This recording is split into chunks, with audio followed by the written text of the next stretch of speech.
ഈ ജോണിന്റെ മകൾ ജിജി തന്നെ നമുക്കൊപ്പം തത്സമയം ചേരുകയാണ്. ജിജി, നിങ്ങളുടെ അവസ്ഥ ഉറപ്പായിട്ടും അറിയാം. അത് ചിന്തിക്കാനോ അല്ലെങ്കിൽ നമുക്ക് ആശ്വസിപ്പിക്കാൻ കഴിയുന്നൊരവസ്ഥയല്ല. നിങ്ങൾ കടന്നു പോകുന്നൊരു മാനസികാവസ്ഥ വളരെ ദുഃഖം നിറഞ്ഞതാണ്. കഴിഞ്ഞ ഒരാഴ്ചയായിട്ട് നിങ്ങളുടെ അച്ഛൻ എവിടെയാണെന്ന് നിങ്ങൾക്കറിയില്ല. കൃത്യമായ അന്വേഷണം നടക്കുന്നില്ല. അതൊരു വസ്തുതയാണ്. മാധ്യമങ്ങൾക്ക് മുന്നിൽ വന്ന് ഓരോ ദിവസവും നിങ്ങൾക്ക് നിറകണ്ണുകളോടെ സംസാരിക്കേണ്ടി വരുന്നു. പക്ഷേ ഒരു ശാശ്വതമായ പരിഹാരം ഉണ്ടാവുന്നില്ല. ഇന്നും നിങ്ങളുടെ പരാതി നിങ്ങൾ റിപ്പോർട്ടർ ചാനലിലൂടെ സംസാരിച്ചു, മറ്റെല്ലാ ചാനലുകളുടെയും സംസാരിക്കുന്നുണ്ട്. എന്തെങ്കിലും ഒരു മാറ്റം അതിനുശേഷം ഉണ്ടായോ? ആരെങ്കിലും നിങ്ങളെ ബന്ധപ്പെട്ടോ? ഊർജിതമായ എന്തെങ്കിലും അന്വേഷണം നടക്കുന്നതിൻ്റെ ലക്ഷണങ്ങൾ ഇപ്പോഴെങ്കിലും കാണുന്നുണ്ടോ ജിജി? ഇന്ന് ഇത് 7ാമത്തെ ദിവസമാണ് പപ്പനെ കാണാതായിട്ട്. അപ്പം ഊർജിതമായ അന്വേഷണം നടക്കേണ്ടത് ഇന്ന് 7ാമത്തെ ദിവസത്തിലല്ല. അതാണ് എനിക്ക് ആദ്യമായിട്ട് പറയാനുള്ളത്. ഇമ്പോർട്ടൻ്റ് ആയിട്ടുള്ള കാര്യം എന്താണെന്ന് വെച്ചാൽ, ഇന്നലെ 2-3 മിനിസ്റ്റേഴ്സൊക്കെ ഇടപെട്ടതിൻ്റെ ഭാഗമായിട്ടാണ് നമുക്ക് കളക്ടറുടെ നമ്പർ കിട്ടിയത്. ഇന്ന് കളക്ടറിനെ നേരിട്ട് കാണാൻ പോയപ്പോഴും അതിൽ ആദ്യത്തെ ഒരു 2-3 മിനിറ്റ് കളക്ടറിന് നമ്മൾ പറയുന്നത് കേൾക്കാനുള്ള ആ ഒരു ഇത് ഉണ്ടായിരുന്നില്ല. ഏതോ പൊളിറ്റിക്കൽ പാർട്ടികളുടെ ഇൻഫ്ലുവൻസിലാണ് ഞങ്ങൾ സംസാരിക്കുന്നതെന്നാണ് അവർ പറയുന്നത്. ആക്ച്വലി ഞങ്ങൾ ഞങ്ങളുടെ അച്ഛന് വേണ്ടിയിട്ടുള്ള ആവശ്യമാണ് മുന്നോട്ട് വയ്ക്കുന്നത്. അപ്പം ഒരു പൊളിറ്റിക്കൽ പാർട്ടിയും ഞങ്ങളുടെ പിന്നിലില്ല. പൊളിറ്റിക്കൽ പാർട്ടി എന്ന് പറയാനാണെങ്കിൽ ഞങ്ങളെ സപ്പോർട്ട് ചെയ്യുന്നത്, ഞങ്ങൾക്ക് ഇന്ന് വരെ ഞങ്ങളുടെ അടുത്ത് അപ്ഡേറ്റ് ചോദിച്ചുകൊണ്ടിരിക്കുന്നത് ഞങ്ങളുടെ കരിങ്കുളം പഞ്ചായത്ത് പ്രസിഡന്റ് ആയിട്ടുള്ള ശ്രീ പുഷ്പ വിൻസെന്റ് അദ്ദേഹമാണ്. അദ്ദേഹം UDF-ലെ ആളാണ്. ഇന്നലെ ഞങ്ങൾക്ക് വേണ്ടിയിട്ട് കളക്ടറുമായിട്ട് സംബന്ധിച്ചത് LDF-ലെ തന്നെ എക്സ് മിനിസ്റ്റർ ശിവൻകുട്ടിയാണ്. അപ്പം ഇവർ രണ്ടുപേരും കൂടെ, ഇപ്പം അത് LDF ആണ്, അപ്പം അത് ഞങ്ങളെ സപ്പോർട്ട് ചെയ്യുന്നത് UDF ആണ്. അപ്പം ഇവർ രണ്ടുപേരും കൂടെ ക്ലബ് ചെയ്തിട്ട് എന്തെങ്കിലും പാർട്ടി ഉണ്ടോ? അങ്ങനെ ഉണ്ടെങ്കിൽ ആ പാർട്ടിയിലാണോ ഞങ്ങൾ? അതാണ് എനിക്ക് ചോദിക്കാനുള്ളത്. ഇത് പൊളിറ്റിക്കലായിട്ടുള്ള കാര്യമല്ല ഞങ്ങളിത് പറയുന്നത്.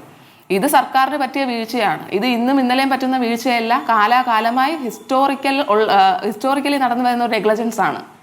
ഒരു മരണപ്പൊടിയാണ്. എല്ലാ സർക്കാരിനോടും നിങ്ങൾ പരാതി പറയാറുണ്ട്, പക്ഷെ ഒരു ശാശ്വതമായ പരിഹാരം ഇതുവരെ ഉണ്ടായിട്ടില്ല. ഒരിക്കലും നിങ്ങളെ ഒരു പൊളിറ്റിക്കൽ പാർട്ടിയുടെ ഇൻഫ്ലുവൻസോട് കൂടിയാണ് നിങ്ങളിത് പറയുന്നത് എന്ന് ചിന്തിക്കുന്നത് പോലും വലിയ അപരാധമാണ്. കാരണം സ്വന്തം അച്ഛനെ കണ്ടെത്തുന്നതിന് വേണ്ടിയാണ് നിങ്ങൾ ഈ അധികാരികളുടെ മുന്നിൽ ഇങ്ങനെ കേണ് അപേക്ഷിക്കേണ്ട ഒരു ഗതികേട് വരുന്നത്. ഇപ്പോൾ ജിജി പറഞ്ഞതാണ് ഏറ്റവും വസ്തുതാപരമായ കാര്യം. 1-ാം ദിവസം മുതൽ ഇപ്പോൾ ഒരു ജീവന് വേണ്ടി പോലും അത്ര എല്ലാ സിസ്റ്റവും ഉണർന്നെണീറ്റ് പ്രവർത്തിക്കേണ്ടതാണ്. പക്ഷേ 7ാം ദിവസവും നമ്മൾ ഒരു ശരിയായ അന്വേഷണത്തിന് വേണ്ടി കേഴുകയാണ്. ജിജിയോട് അല്ലെങ്കിൽ നിങ്ങളുടെ കുടുംബത്തോട് ആരെങ്കിലും പറഞ്ഞിരുന്നോ? അതായത് ഒരു ജീവൻ മാത്രമല്ലേ ഉള്ളൂ, അല്ലെങ്കിൽ സേന ഇറക്കുന്ന കാര്യമൊക്കെ നമുക്ക് ആലോചിക്കാമായിരുന്നു, അങ്ങനെയുള്ള പ്രതികരണമൊക്കെ നേരത്തെ കേട്ടിരുന്നോ? അതെ, ഇതേ കാര്യം പലരുടെ വശത്തുനിന്നും കേട്ടിട്ടുണ്ടായിരുന്നു. ഒരു ജീവനല്ലേ? ഇപ്പം ഞാൻ ചോദിച്ചോട്ടെ, ഇടയ്ക്ക് കേരളത്തിൽ തന്നെയല്ലേ ഒരു അർജുൻ്റെ ഒരു രക്ഷാപ്രവർത്തനം നടന്നത്? എല്ലാവരും സംഘടിതമായിട്ടല്ലേ ആ രക്ഷാപ്രവർത്തനം നടത്തിയത്? എത്ര ദിവസത്തെ കഠിന പ്രയത്നത്തിന്റെ ഫലമായിട്ടാണ് ആ രക്ഷാപ്രവർത്തനം നടത്തിയത്? അത് ഒരു ജീവനല്ലേ? അവസാനം ആ ബോഡി റിക്കവർ ആയിട്ടല്ലേ അവരത് പോയത്? അപ്പം ഇവിടെ ഈ കടലിൽ വെള്ളത്തിൽ വീണ് കിടക്കുന്നതും ഒരു ജീവനാണ്. ഇത് ഒരു ജീവന്റെ കാര്യമല്ല. ഇത് എൻ്റെ പപ്പയുടെ കാര്യം മാത്രമല്ല ഞാൻ ഈ പറഞ്ഞു വരുന്നത്. 1000 ജീവന്റെ. ഇനിയും 2 മാസം കഴിയുമ്പം ഇതേ നാച്ചുറൽ കലാമിറ്റി നടക്കും. ഇതേ കാര്യങ്ങൾ ആവർത്തിക്കും. എവിടെയാണ് നിങ്ങളുടെ സിസ്റ്റം? എവിടെയാണ് ഈ റെസ്ക്യൂ ഓപ്പറേഷന്റെ SOP ചോദിച്ചപ്പോഴത്തേക്കും എവിടെയാണ് നിങ്ങളുടെ SOP? ഒരേ ഓറഞ്ച് ബുക്ക് എന്ന് പറഞ്ഞ എന്തോ സംഭവമുണ്ട്. അതിനകത്ത് ജനറൽ ആയിട്ടുള്ള രക്ഷാപ്രവർത്തനം മെത്തേഡ്സ് മാത്രമേ ഉള്ളൂ. ഓഷ്യൻ റെസ്ക്യൂ പ്രവർത്തനങ്ങൾ, ഓഷ്യന് വേണ്ടിയിട്ടുള്ളത് ഒന്നും ഇല്ല എന്നാണ് ഇന്ന് കളക്ടറിന്റെ വായിൽ നിന്ന് വന്നത്. ഒരു കാര്യം ചോദിക്കട്ടെ ജിജി, അതായത്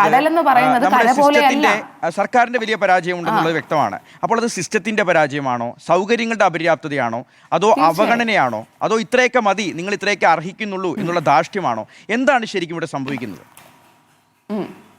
അതെ, ഇത് 4ഉം ഉണ്ട്. സാർ ഈ പറഞ്ഞ 4 പോയിന്റ്സും കറക്റ്റാണ്. അവഗണന ഇന്നും ഇന്നലെയും തുടങ്ങിയതല്ല. ഇത് ഹിസ്റ്റോറിക്കലി കണ്ടുവരുന്നതാണ്. ഏത് സർക്കാർ വന്നാലും, മാറി വരുന്ന ഏത് സർക്കാർ വന്നാലും ഫിഷർമാൻ കമ്മ്യൂണിറ്റിയോട് കാണിക്കുന്ന അവഗണന തന്നെയാണ്. കേരളത്തിന്റെ ഉയർച്ചയ്ക്ക് വേണ്ടിയിട്ട് ഇത്രയും കോൺട്രിബ്യൂട്ട് ചെയ്ത വേറെ ഏതെങ്കിലും കമ്മ്യൂണിറ്റി നിങ്ങൾക്ക് പറയാൻ പറ്റുമോ? ISROക്ക് സ്വന്തം നാടും വീടും എല്ലാം ഉപേക്ഷിച്ച് കൊടുത്ത ഒരു സംഘടനയാണിത്. ഈ ടെക്നോളജി കൊണ്ട് ഇന്ന് ISRO എന്ന് പറയുന്നത് ഇന്ത്യയുടെ ഒരു വലിയ മുതൽക്കൂട്ടാണ്. ആ മുതൽക്കൂട്ടിന് കൊണ്ട്, ഈ ടെക്നോളജിക്കൽ ഡെവലപ്മെന്റ് കൊണ്ട് കോസ്റ്റൽ കമ്മ്യൂണിറ്റിക്ക് എന്തെങ്കിലും ഒരു ഉപകാരം ഉണ്ടായിട്ടുണ്ടോ? അവരെന്താണ് ചെയ്യുന്നത്? ഒരു വെതർ ഫോർകാസ്റ്റിംഗ് സിസ്റ്റം ഉണ്ടോ? അഗ്രികൾച്ചറിന് വേണ്ടിയിട്ട് നേവിക്കും ക്ലൗഡ് ഡേറ്റയും പോലുള്ള എല്ലാ കാര്യങ്ങളും ഇല്ലേ നിങ്ങൾക്ക്? എന്തുകൊണ്ടാണ് ഇത്രയും വലിയ ഈ വെതറിന്റെ കാര്യങ്ങളിൽ കംപ്ലീറ്റ് ആയിട്ടും റിലേ ചെയ്തു വരുന്നത് ഓഷൻ ഡിപ്പാർട്ട്മെന്റ് ആണ്? എന്തുകൊണ്ടാണ് നിങ്ങൾക്ക് അതിന് വേണ്ടിയിട്ടുള്ള ഒരു ലോക്കലൈസ്ഡ് വെതർ ഇൻഫർമേഷൻ സിസ്റ്റം പറയാൻ പറ്റാത്തത്? മാസത്തിൽ 30 ദിവസം ഉണ്ടെങ്കിൽ 20 ദിവസം നിങ്ങൾ വിളിച്ച് പറയും വാണിംഗ് ആണ്, കടലിൽ പോകരുതെന്ന്. അങ്ങ് കൊല്ലത്ത് കാറ്റടിച്ചാൽ പറയും തിരുവനന്തപുരത്ത് പണിക്ക് പോകണ്ടെന്ന്. അതെന്ത് തരം സിസ്റ്റമാണ്? ഈ ലോക്കലൈസ്ഡ് സിസ്റ്റത്തിൽ പോലും, അല്ലെങ്കിൽ നിങ്ങൾ പറയുന്ന വെതർ ഫോർകാസ്റ്റ് സിസ്റ്റത്തിൽ പോലും പ്രശ്നമുണ്ടെന്നുള്ള കാര്യം ഇന്ന് കളക്ടറേറ്റ് പറയുകയുണ്ടായി. അത് ശരി തന്നെയാണ്. എന്തുകൊണ്ട് ഓഖി 2017 നടന്നിട്ടും ഈ ഇത്രയും വർഷങ്ങൾ കഴിഞ്ഞിട്ടും ഒരു ചെറിയ ഇംപ്രൂവ്മെന്റ് പോലും നിങ്ങൾക്ക് നടത്താൻ പറ്റാത്തത്? അത് കോസ്റ്റൽ കമ്മ്യൂണിറ്റി ഇത്രയും അർഹിക്കൂ എന്നാണോ നിങ്ങളുടെ വിചാരം? അവർ തരുന്നത് ടാക്സ് അല്ലേ? അല്ലെങ്കിൽ അവർ തരുന്ന അവരുടെ അധ്വാനം അല്ലേ? അവർക്ക് ഫണ്ടില്ല എന്നാണ് വേറെ അടുത്ത ഒരു പരാമർശം. എവിടെയാണ് ഫണ്ട്? ഞങ്ങൾക്ക് അവർ ഫണ്ട് തരുന്നില്ല, ഞങ്ങളുടെ കയ്യിൽ ഫണ്ടില്ല. അപ്പം ഫിഷറീസ് ബഡ്ജറ്റ് എന്ന് പറഞ്ഞിട്ട് എല്ലാ വർഷവും എഴുതിയെടുക്കുന്ന ഫണ്ടുകളെല്ലാം നിങ്ങൾ എന്ത് ചെയ്യുന്നു? മറൈൻ ആംബുലൻസിന്റെ പേരിൽ 1.5 കോടി രൂപയോളം അല്ലേ നിങ്ങൾ ഫണ്ട് എല്ലാ വർഷവും എഴുതിയെടുക്കുന്നത്? മറൈൻ ആംബുലൻസിന്റെ പിന്നിൽ നടക്കുന്ന ചരിത്രം എന്താണെന്ന് അത് നിങ്ങൾ അവിടെയുള്ള ലൊക്കാലിറ്റിയിലുള്ള ആൾക്കാരെ ശ്രദ്ധിച്ചാൽ അവർക്ക് മനസ്സിലാവും അതിന്റെ പിന്നിൽ നടക്കുന്നത് എന്താണെന്ന്. എവിടെ മറൈൻ ആംബുലൻസ് എന്ന് പറഞ്ഞ് ചോദിച്ചാൽ കറക്റ്റ് സമയത്തിന് ആ മറൈൻ ആംബുലൻസ് എവിടെയെന്ന് പോലും അറിയാത്ത അവസ്ഥയാണ്. അത് അവർക്ക് തന്നെ അറിയില്ല. ടെക്നോളജി അവർ യൂസ് ചെയ്യണ്ടേ? അത് യൂസ് ചെയ്യാൻ അവർക്ക് അറിയണ്ടേ? നിങ്ങളെ കൊണ്ട് പറ്റിയില്ലെങ്കിൽ നിങ്ങൾ ആ പണി എന്ത് ചെയ്യണം? കടലറിയാവുന്ന, കടലിന്റെ ആഴം അറിയാവുന്ന മക്കളെ ഏൽപ്പിക്കണം. അവർക്ക് കുറച്ച് ട്രെയിനിങ് കൊടുക്കണം. അല്ലെങ്കിൽ അതിനെപ്പറ്റി കൊള്ളേണ്ടിടത്ത് കൊള്ളും എന്ന് തന്നെ കരുതാം. പക്ഷേ അവരത് കേൾക്കേണ്ടതുപോലെ കേൾക്കണമെന്നുള്ളതാണ്. ജിയെപ്പോൾ ഒരു പ്രധാനപ്പെട്ട ഒരു കാര്യം കൂടിയുണ്ട്. ഇപ്പോൾ ഈ വാക്കുകൾ കേൾക്കുകയും അതിനൊരു പരിഹാരം ഉണ്ടാക്കുകയും ഇത് സിസ്റ്റം ആകെ അഴിച്ചുപണിയാൻ വേണ്ടി വന്നൊരു പുതിയ സർക്കാരാണ് ഇപ്പോൾ കേരളം ഭരിക്കുന്നത്. നമുക്കൊരു മുഖ്യമന്ത്രിയുണ്ട് വി ഡി സതീശൻ, നമുക്കൊരു ഫിഷറീസ് മന്ത്രിയുണ്ട് അബ്ദുൽ ഗഫൂർ എന്നാണ് പേര്, കളമശ്ശേരിയുടെ MLA ആണ്. ഈ 2 പേർ പ്രധാനപ്പെട്ട ഉത്തരവാദിത്തം ഏറ്റെടുക്കേണ്ട 2 വ്യക്തികളായിട്ട് തന്നെ കരുതുകയാണ്. ഇവർ ആരെങ്കിലും എപ്പോഴെങ്കിലും ഈ കഴിഞ്ഞ 7 ദിവസത്തിനിടയിൽ നിങ്ങളുടെ കുടുംബവുമായി ബന്ധപ്പെട്ടിരുന്നോ? നിങ്ങളെ വിളിച്ചിരുന്നോ? നേരിട്ട് കാണാൻ ശ്രമിച്ചിരുന്നോ? ഒരു ആശ്വാസവാക്കെങ്കിലും പറഞ്ഞിരുന്നോ?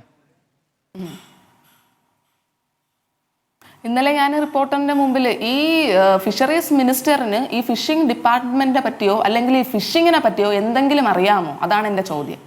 അവർക്ക് ഒരു സൈക്ലോൺ വരുന്നതിനെ പറ്റിയോ അല്ലെങ്കിൽ കടലിലുണ്ടാവുന്ന പ്രക്ഷോഭങ്ങളെ പറ്റിയോ എന്തെങ്കിലും കാര്യങ്ങൾ അയാൾക്ക് അറിയാമോ?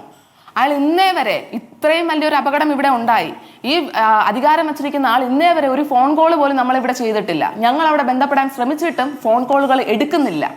ഈ CMന്റെ കാര്യം പറഞ്ഞാൽ ഇന്നലെ അദ്ദേഹത്തിന്റെ ഒരു നെഗ്ലിജൻസ് നിങ്ങൾ എല്ലാവർക്കും ഞാൻ ആ വീഡിയോയിലൂടെ ഇട്ട് തന്നതാണ്. ഞാൻ ഇതിലും അത് നിങ്ങൾക്ക് നിങ്ങൾ എല്ലാവരും ആ പത്ര സമ്മേളനത്തിൽ കണ്ടതാണ്. അദ്ദേഹം ഇതിന് മാപ്പ് പറയുക തന്നെ ചെയ്യണം.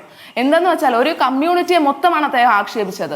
തീരപ്രദേശമല്ലേ, അവിടെ പോയാൽ എന്ത് നടക്കുമെന്ന് അറിയില്ല. എന്ത് നടക്കും?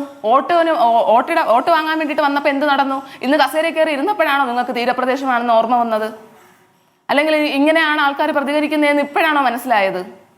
ഇവിടെ ഉള്ളവർക്ക് വിവരമില്ല, വിദ്യാഭ്യാസമില്ല എന്നുള്ള പൊതുവെയുള്ള കുറച്ച് അടച്ച ആക്ഷേപങ്ങൾ ഇത് പണ്ട് മുതലേ ഞങ്ങൾ കേട്ടുവരുന്നതാണ്. ഇവിടെ ഉള്ളവരും പഠിച്ചവരാണ് സാർ, ഇവിടെ ഉള്ളവരും ഡോക്ടേഴ്സാണ് സാർ, ഇവിടെ എഞ്ചിനീയേഴ്സ് ഉണ്ട്, ഇവിടെ എല്ലാ മേഖലയിലും പഠിക്കുന്ന കുട്ടികളുണ്ട്. മത്സ്യത്തൊഴിലാളികൾ അവർ കഷ്ടപ്പെടുന്ന പൈസ, നിങ്ങളെപ്പോലെ AC റൂമിൽ കാറ്റത്തും അല്ലെങ്കിൽ നിങ്ങളെപ്പോലെ AC റൂമിനകത്ത് മാത്രം ഇരുന്ന് പണി ചെയ്യുന്നവരല്ല. ജനിച്ചത് മുതൽ സ്കിൽഫുൾ ആയിട്ടുള്ള വ്യക്തികളാണ്. അവരുടെ സ്കില്ല് വരണമെങ്കിൽ നിങ്ങൾ വീണ്ടും ഒരു ജന്മം കൂടെ ജനിക്കണം സാർ. അതിന് നിങ്ങളെ കൊണ്ട് പറ്റില്ല, ഒരിക്കലും പറ്റില്ല. അവർ ജീവൻ പണയം വെച്ചിട്ടാണ് അവർ പണി ചെയ്യുന്നത്. അത്രയും ജീവൻ പണയം വെച്ച് റിസ്ക് എടുത്ത് നിങ്ങൾ നിങ്ങളുടെ കുടുംബത്തിന് വേണ്ടിയിട്ട് എന്തെങ്കിലും ചെയ്തിട്ടുണ്ടോ? ഒരിക്കലും ഇല്ല. ഓരോ ദിവസവും അവരുടെ ലൈഫ് റിസ്കിലാണ്. But still they choose that. അവരത് ചൂസ് ചെയ്തിട്ടാണ് അവരതിൻ്റെ അടുത്ത് പോകുന്നത്. പോയിട്ട് വരുമ്പോഴത്തേക്കും അവർ ചെയ്യുന്ന അവർ കൊടുക്കുന്ന ടാക്സിനോ അല്ലെങ്കിൽ അവർ ചെയ്യുന്ന ഓരോ കാര്യങ്ങൾക്കോ എവിടെയാണ് നിങ്ങളുടെ അതിനുള്ള റിപ്ലൈ എവിടെയാണ്? അവരുടെ രക്ഷയ്ക്ക് വേണ്ടിയിട്ട് ഞങ്ങൾ ഇത്രയും ദിവസം കയറി ഇറങ്ങേണ്ട അവസ്ഥയാണ്. നിങ്ങളിൽ നിന്നൊരു റിപ്ലൈ വരുമെന്ന് കാത്തിരുന്നിട്ട് നിങ്ങളുടെ റിപ്ലൈ ഇന്നലെ കണ്ടത് മുതൽ എന്തുമാത്രം ഹാർട്ട് ബ്രേക്കിംഗ് ആയിരുന്നെന്ന് അത് നിങ്ങൾക്ക് പറഞ്ഞാൽ മനസ്സിലാവത്തില്ല. ഒരു കമ്മ്യൂണിറ്റിയെ മൊത്തമാണ് നിങ്ങൾ അടച്ചാക്ഷേപിച്ചത്. അതിന് നിങ്ങൾ മാപ്പ് പറഞ്ഞേ പറ്റൂ. കോസ്റ്റൽ കമ്മ്യൂണിറ്റി ഇതിനെതിരെ പ്രതികരിക്കുക തന്നെ ചെയ്യും. ജിജി, ഒരു അവസാനത്തെ ചോദ്യം, ഒറ്റ ചോദ്യം കൂടിയേ ഉള്ളൂ. പറയാനുള്ള കാര്യങ്ങളെല്ലാം ജിജി പറഞ്ഞു. അത് കേരള ജനത പറയാൻ ആഗ്രഹിക്കുന്ന കാര്യങ്ങൾ തന്നെയാണ് ജി പറഞ്ഞുകൊണ്ടിരിക്കുന്നത്. അപ്പോൾ എന്താണ് ഇനി നിങ്ങൾ ആവശ്യപ്പെടുന്നത്? അതായത് നിങ്ങളുടെ അച്ഛനെ കണ്ടെത്താൻ, അച്ഛൻ മാത്രമല്ല ജോൺ മാത്രമല്ല, ഇപ്പോൾ നീണ്ടകരയിലും അതുപോലെ തിരുവനന്തപുരത്ത് 3 ജീവനുകൾ ഒരാഴ്ചയായി ഇപ്പോൾ കടലിൽ പോയിട്ട് ഇതുവരെ അവർ എവിടെയാണ്, അവർക്ക് എന്ത് സംഭവിച്ചു, അവർ കടലിലുണ്ടോ കരയിലുണ്ടോ എന്ന് പോലും കണ്ടെത്താൻ സാധിച്ചിട്ടില്ല. എങ്ങനെയാണ് ഇനിയെങ്കിലും ഈ സിസ്റ്റം ഉണർന്ന് പ്രവർത്തിക്കേണ്ടത്? ഞങ്ങൾക്കുള്ള സജഷൻസ് ആദ്യം ഇവർ കേൾക്കാൻ പോലും തയ്യാറല്ല. ആരടുത്താണ് പറയേണ്ടത്, ഇവരുടെ ഫസ്റ്റ് കോണ്ടാക്ട് ആരാണ്, അതുപോലെ നമുക്കറിയില്ല. അപ്പം നമ്മൾ പോയി ഞങ്ങൾ ഇത്രയും പോയി കളക്ടറുമായിട്ട് വരെ ബന്ധപ്പെട്ടത് തന്നെ ഈ 7 ദിവസം കഴിഞ്ഞിട്ടാണ്. ഇതൊക്കെ ഒരു റെസ്ക്യൂ ഓപ്പറേഷൻ എന്ന് പറഞ്ഞാൽ ഇമ്മീഡിയറ്റ് ആയിട്ട് ചെയ്യേണ്ട കാര്യമാണ്. 5-6 ദിവസം കഴിഞ്ഞ് ചെയ്യുന്നതിൻ്റെ പേര് റെസ്ക്യൂ ഓപ്പറേഷൻ അല്ല. പിന്നെ ഞങ്ങൾക്ക് വേണ്ട കാര്യങ്ങൾ എന്തൊക്കെയാണെന്ന് ഞാൻ പറയാം. ഒന്ന്, ഈ വെതർ ഫോർകാസ്റ്റിംഗ് സിസ്റ്റം അത് പ്രോപ്പർ ആവണം. ISROക്ക് പറ്റാത്തതായിട്ടുണ്ടോ, കാര്യങ്ങളുണ്ടോ? എല്ലാ സാറ്റലൈറ്റുകളും തുറന്ന് പ്രവർത്തിക്കുന്നില്ലേ? നിങ്ങൾ എന്തുകൊണ്ടാണ് നമുക്ക് ഇവിടെ ഒരു കോൺട്രിബ്യൂഷൻ തരാത്തത്? അല്ലെങ്കിൽ നിങ്ങളുടെ വെതർ 2-വേ കമ്മ്യൂണിക്കേഷൻ എന്തുകൊണ്ടാണ് പ്രോപ്പറായിട്ട് വരുന്നില്ല? ഒരു GPS എന്ന് പറഞ്ഞ ഒരു ക്വാർക്കി കീബോർഡ് പോലത്തെ ഒരു സാധനമാണ് കൊടുത്തേക്കുന്നത്. ഓൺ ചെയ്യും, ഓഫ് ചെയ്യും. ഓൺ ചെയ്യുമ്പോഴത്തേക്ക് അത് പ്രവർത്തിക്കും, ഓഫ് ചെയ്യുമ്പോഴത്തേക്കും അത് പ്രവർത്തിക്കത്തില്ല. അതാണ് മത്സ്യത്തൊഴിലാളികളുടെ കയ്യിൽ ഇവരെ ഏൽപ്പിച്ചിരിക്കുന്നത്. ലൈഫ് ജാക്കറ്റ് എന്ന് പറഞ്ഞിട്ട് ഒരു സംഭവമുണ്ട്. അത് ഇട്ടിട്ട് അവർക്ക് ശ്വാസം വിടാൻ പോലും പറ്റത്തില്ല. ഒരു സ്കിൽഫുൾ ആയിട്ടുള്ള ഒരു വർക്ക് അവർ ചെയ്യുമ്പോഴത്തേക്കും അവർക്ക് വേണ്ടിയിട്ടുള്ള പ്രോപ്പർ ആയിട്ടുള്ള സാധനങ്ങൾ എവിടെ? നിങ്ങൾ കൊടുത്താലും അവരത് ഇടുന്നുണ്ടോ? അല്ലെങ്കിൽ നിങ്ങൾ കറക്റ്റ് ആയിട്ടുള്ള വാണിംഗ് അവർക്ക് കൊടുക്കുന്നുണ്ടോ? 1 മണിക്ക് പണിക്ക് പോകുന്നവർക്ക് വാണിംഗ് വരുന്നത് 4 മണിക്കാണ്. ഇതെങ്ങനെ പ്രോപ്പർ ആവും? ഇതെന്ത് സിസ്റ്റമാണ്? അത് മാത്രമല്ല, ശരി, വളരെ നന്ദി. ജോണിന്റെ മകൾ ജിജിയാണ് ഇപ്പോൾ നമ്മളോട് സംസാരിച്ചത്.